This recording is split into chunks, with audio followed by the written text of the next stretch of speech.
Hi, this is Jamie Ward. I am the founder and CEO of People Wave Consulting, and I wanted to come to you today to talk about employee break time.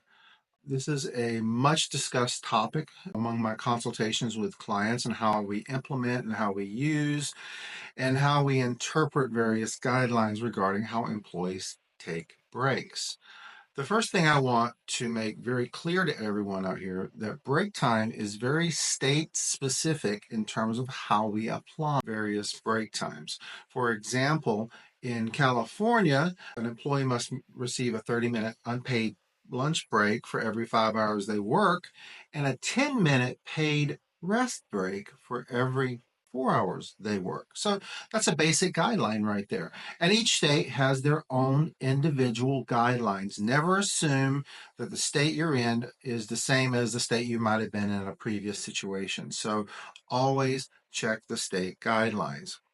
A few things that help us keep in line with our breaks and how we use them is one, always make sure you have your policy written down in an employee handbook, employee guidelines, policy, something of that nature that tells people when they should consider taking their breaks. I would caution any employer from saying, hey, can you skip your break at any point to any employee? That is not something you should be doing in that scenario. You always want to give the employee the right to take a break or not take a break. That's their choice. Your job is to make sure that they actually have the time and the capacity to take a break. Usually these breaks are paid. So that rest break in the middle of that 4 hours for California, that's a 10-minute rest break that's paid minimally in most cases. A lot of companies will do more than 10 minutes, but 10 minutes is the basic. Sometimes it's 15 minutes, sometimes it's 20 minutes. And then some companies will do an hour or a 30-minute lunch, depending on the company that you work for and the industry you're in. So it's important that we consider very thoughtfully how we're going to arrange our schedules to compensate for the time when an employee might be on the floor because they need to go take a break.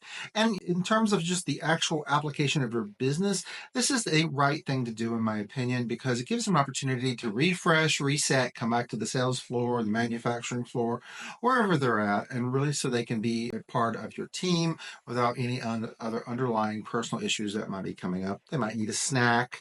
They may need to go to the bathroom, those sorts of things. So these are opportunities for employees to legally and respectfully within your organization take that time that they need for any personal considerations that they have.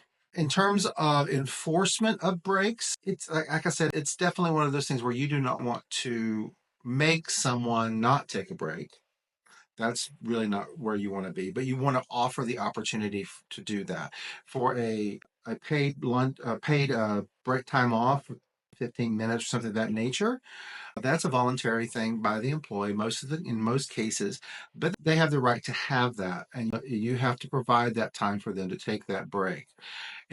Sometimes things get busy and you forget, but try to get that break in as soon as you possibly can for that employee because we know what rushes look like, that sort of thing in organization. So we want to make sure we do that. For the unpaid lunch time, we'll definitely want you to make sure that you do allow that time for them to take their lunch. In certain states, there are penalties if someone is forced to skip their lunch. So you need to be aware of those penalties in that state to make sure that you're not doing something you shouldn't be doing. Again, this is a conversation, not a presentation. I hope that you find this helpful. I can expound upon this topic for many minutes if you wanted me to. There's various situations you consider when you're dealing with breaks with multiple schedules, but that's another topic for another day. And it gets into some very convoluted aspects that are, again, state specific. So if you like what you're hearing, please like and subscribe below.